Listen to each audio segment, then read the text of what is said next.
Good morning, friends. Good morning, those It's not friends. on yet. Mine's not on yet. Yeah. Good morning, Good friends. morning, folks. We wanted to do our Throwback Thursday, and we haven't done them in 3 weeks. At least a couple weeks, I think. Okay, Papa's kind of hoarse I've this got morning. a cold. Yeah, I've got a Don't cold. say you have a cold. Well, I've got something. Well, I know, but don't claim it. Okay. I feel great. Okay. We don't remember. Neither one of us can remember where we left off. And I think is it our wedding or our honeymoon. No, we got through the honeymoon. I think as far as we got. No, we had. No, we told about killing flies. Yeah, and our pets.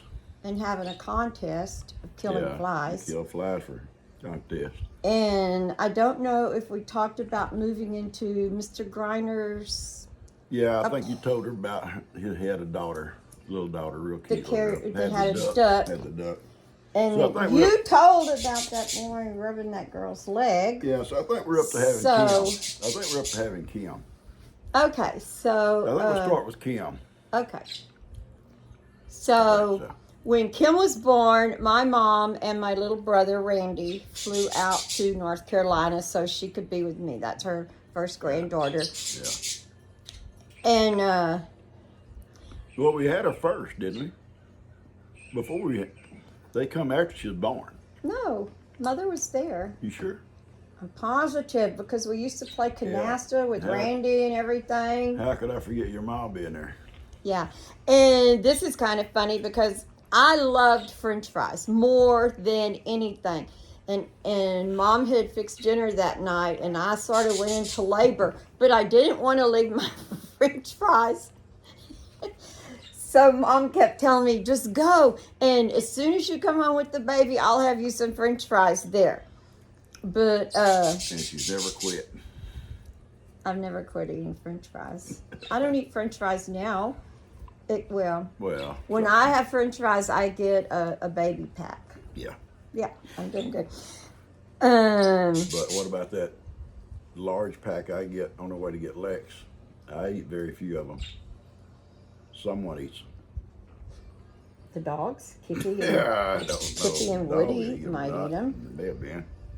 I don't know. Okay, I can tell you about when I was in labor. That ought to be exciting because It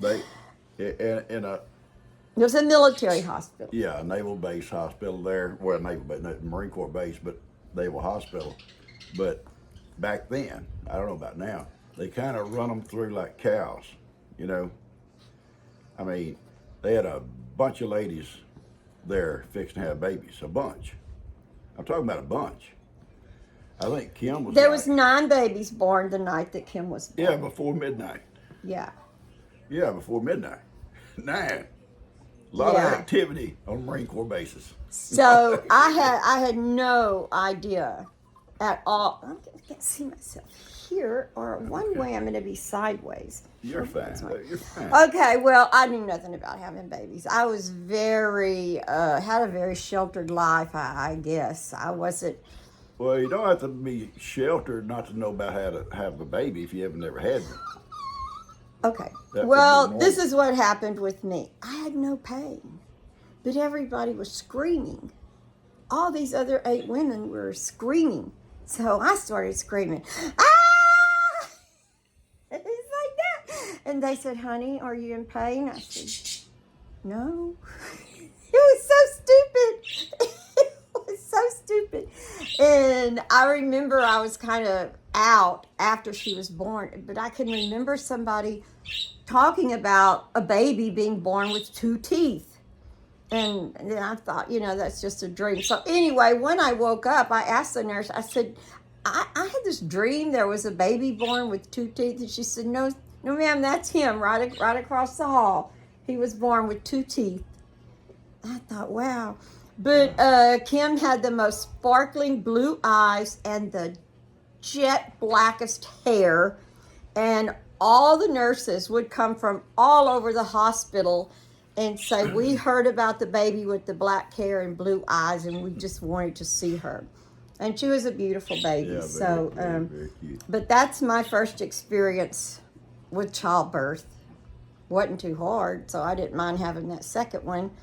But who knows, Lester was going to be like a 10-pound baby. So Yeah. that was Then you had a reason to scream. that was a totally new experience. Anyway, we took the baby home, and Mom stayed with us for about a week, and it was very hard not having, you had to call long distance to talk to Mom, and my mom worked, so when I called, she couldn't always talk. And I don't think we had a phone, did we? At that time, we had to go to a payphone. Yeah, they went to payphones, yeah. If I needed anything, it was better for me to call my grandmother because she always had time to talk. So anyway, Kim never slept, and I didn't know what to do about that. And I would sit on the edge of the bed at night just praying, Lord, let this baby sleep. Because I have always been one, even as a teenager, I had to have my sleep at night or I couldn't function.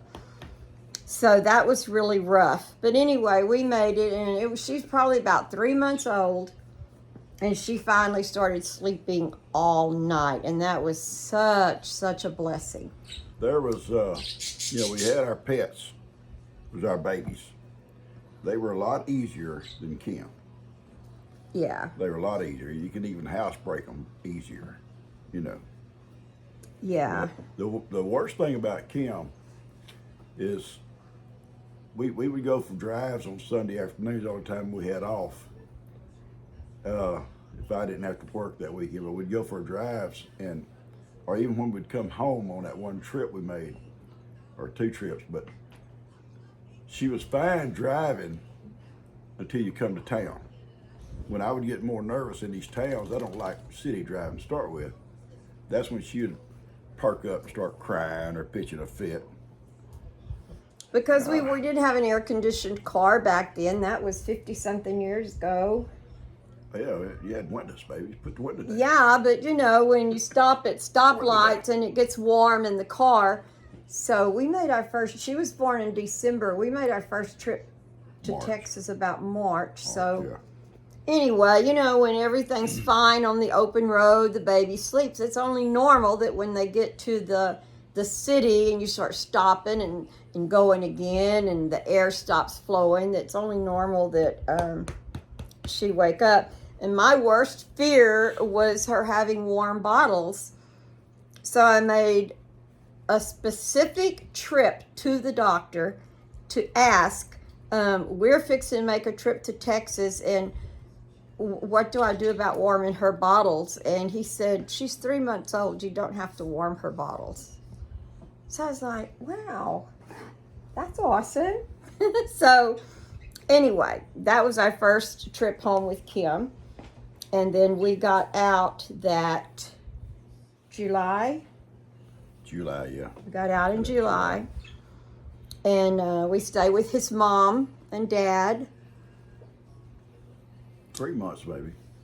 Yeah. Maybe. Yes, and then we got a mobile home, a nice mobile home with central heat, but no air. So come the summer, we still had to put a nice air conditioning unit in it, and yeah, it was very nice. Stop. Very nice mobile home. It was, back then it was 12, but 60 was a big mobile home, and I remember the cost was $5,000, the whole thing, delivered everything, and our note was $80 a month. Yeah. $80 a month. Can you imagine that? Anyway, then Lester was born, and Lester was a great baby. He was such a good baby, and Y'all stop fussing. he walked early. He went off the bottle early because he got teeth at an early age. And he would bite all his nipples out of his bottles, and then his bottle would just be all over his bed. So he wasn't but about 6 months old and went straight to a sippy cup. So also we went through a hard time with Lester because he couldn't have, he would throw up everything, all of his formula. So they tried these special formulas and soy milk, which was really, really, really hard to get back then. That was a bad habit, wasn't it? What? Chewing on nipples. Be quiet. Well, you chewing the nipples So up. anyway, guys, we had to put him on instant milk. It was, what do you call that stuff? Instant milk.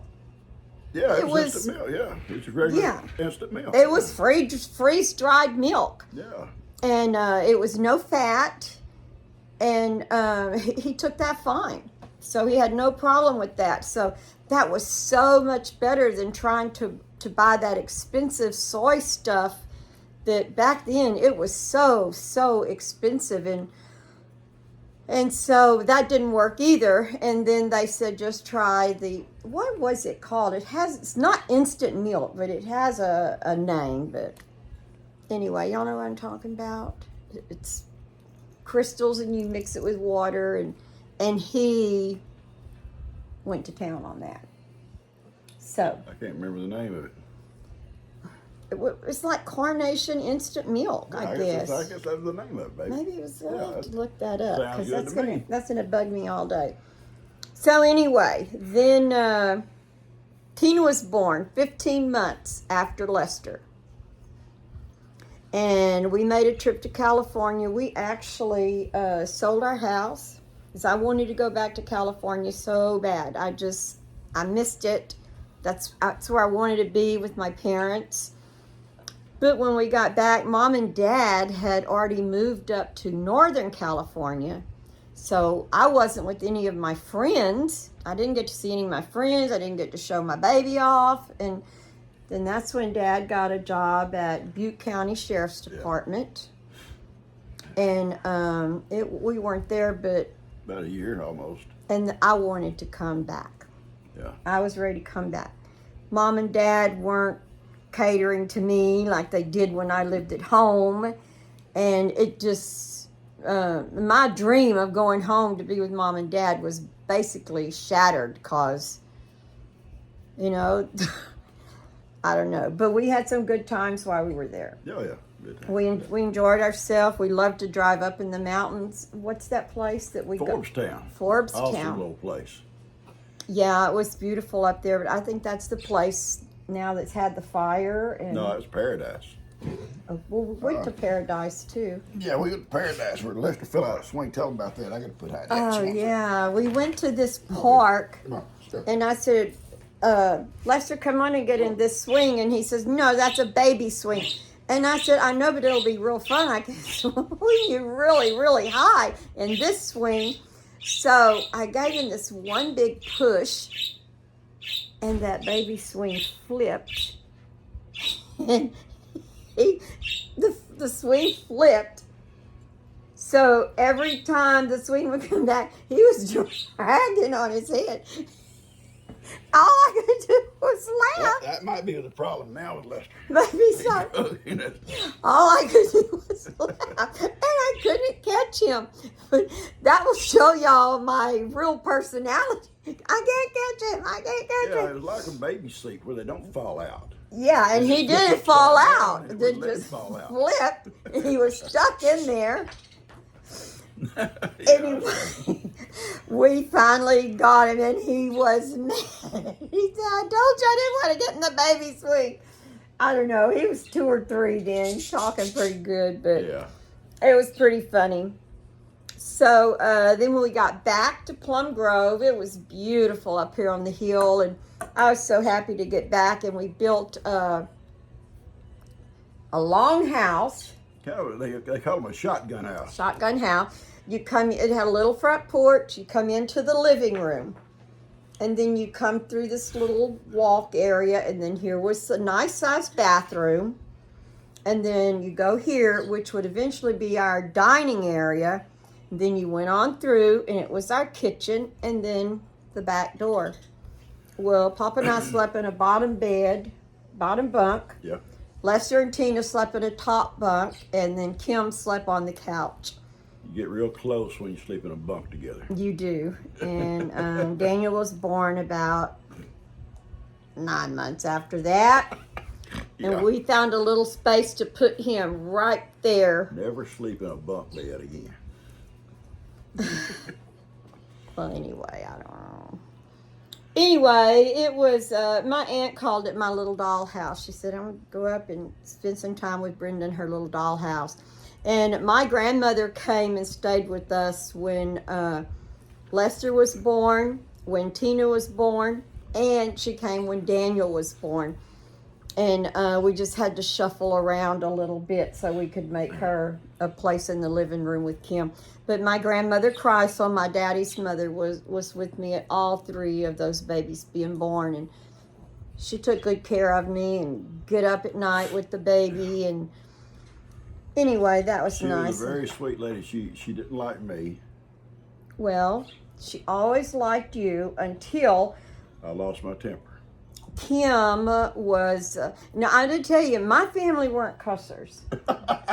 They had never been in the Marine Corps. No, and I never First knew thing they any teach really bad cuss. words till I married him. Yeah. But he's not real smart. So he takes this bottle warmer, and Tina's having a fit crying for a bottle. This is when Tina was little, a baby. I was stressed. I wasn't thinking.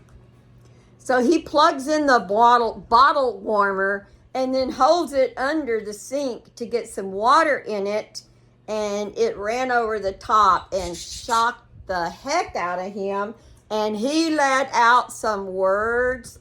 So my grandmother went and got her Bible, and she just, she was a sweet lady, and she just started reading.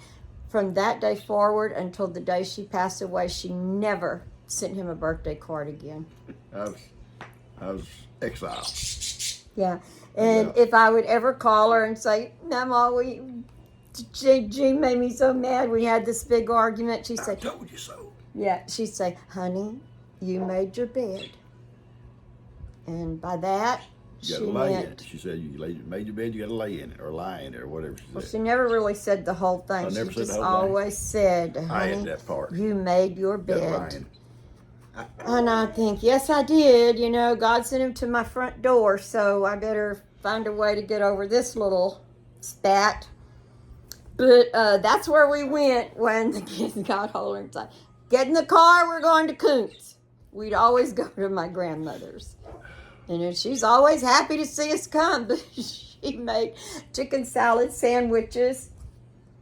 And I don't know, basically, bless her heart, that's what she lived on. She loved chicken salad sandwiches. And when Lester got older and I said, get in the car, we're going to Koontz, he said, I'm not going. I'm not eating any more of those chicken salad sandwiches.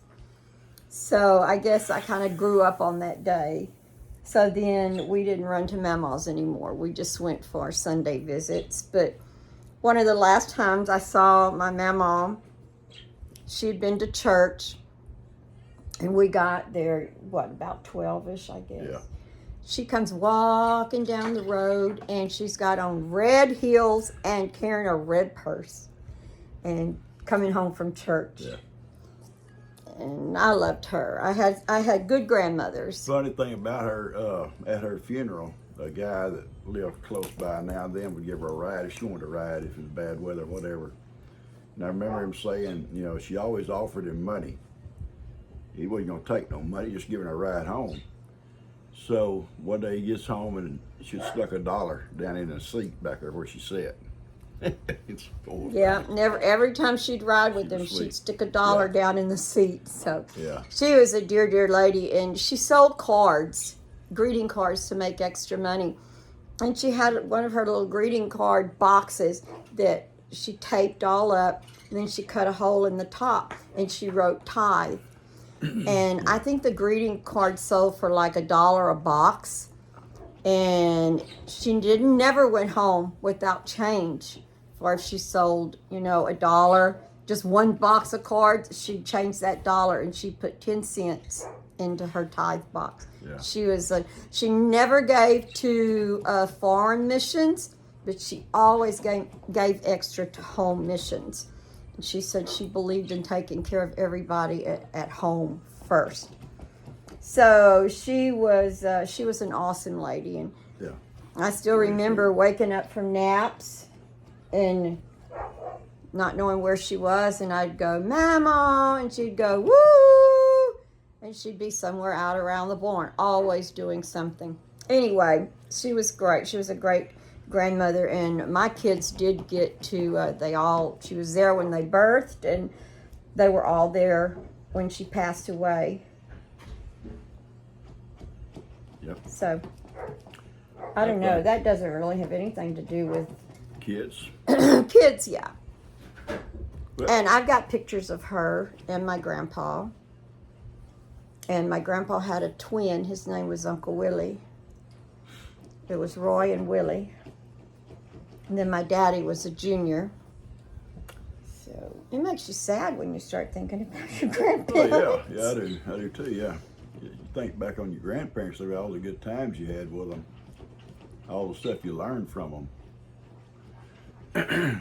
My mama would say, it was one day a week that we always cooked. Big meal for my Uncle Bubba. It's still that way. One meal a week. Mama would cook one meal a week. That's A big meal. Well, she That's always what you cooked. cook, baby. One meal. My mama cooked every day. But on this one day of the week, they would open up the big dining room. Woody, stop. And with the lace tablecloth. And it was like, oh, everybody was so excited because Aunt Bonnie was coming. This is when Uncle Bubba was dating my Aunt Bonnie. I'll get it for you. Oh my gosh. She was so awesome. She was beautiful. She had short hair. And she would dab her mouth like she ate with one hand in her lap. And she would just dab her mouth. I thought she was the most awesome person in the world. I had never seen anybody That's the way we do it. with that much poise. Anyway, that was exciting. But my mama would say, which rooster you want to kill? Works good if you got a long sleeve. Stop. She would say, what rooster you want to kill today for lunch? And I'd look and I'd say, that one. And I was all excited, and then she'd pick it up and wring its neck. Oh, you use it like Yeah, and then it would start flopping around, and then I would burst into, ah! It was so sad. But the next week, same thing. Which rooster? I'd pick it out, and then she'd wring its neck, and I'd go into hysteria again. So that was probably a little dramatic. But guys, I had a good. Honey, you haven't said anything. Baby, You just sit My there. throat's kind of messed up. It's hard for me to talk. Well, he had good grandparents too. Great. We'll talk about them one day. Yeah, and his grandpa, when his grandpa didn't know anybody, I guess dementia or whatever, but he would lay in his bed. He would know when someone came in, and he would say, praise God, and he'd just laugh, and he was so happy. Sort of like my daddy was when he got dementia. Yeah, your dad's the same way. Yeah. My dad was the same way, but Well, sometimes your dad's that way. When I'd give him a bath, he'd get mad at me. yeah, it was hard taking care of Dad at last, but I don't think Gene has the personality. If he gets like that, I think he's going to be one of those mean people. just throwing that out there, guys. The Marine Corps may come back in me. Come back. Get your in here. Yeah, because like Kim called the other night to tell me something. I couldn't get my phone to call her back. Her and Kim, it's So- just constant. It was about 11:30. I think what she was trying to tell me is that she talked to my brother. That's when we were going through all that. So I said, honey, can you call her back? There's something wrong with my phone. So he gets up and calls, and he goes, did you call us? Why would you call somebody at 11:30 at night? Kim told me the next day, she said, Mom, don't ever tell him to call me again in the middle of the night. He It's was so emergency. hateful. Emergency, you understand? It was an emergency. No, She had talked to my brother. She don't know that. You don't know that. She thought she did. You'd been hacked, baby. She had been talking to whoever hacked you. Guys, his phone's ringing. So, I'll answer. I'll call him back. Go ahead and we need to finish this up anyway. well, I don't know. How far are we going to go? I think it's probably far enough. We can People start probably going sick of out us into the anyway. kids' They probably They sick of probably us. are. We can go into when the kids started school. That's how we'll start next time, is when the kids started school. Yeah, that'll be a great time. Great time to start. Yes. Excuse me. All right. We Love you, guys. friends. I love Love you you, guys. friends. Y'all take care. Okay, bye. Oh, what do you want to say bye? Woody, Bye, Woody. say bye. Bye, Woody.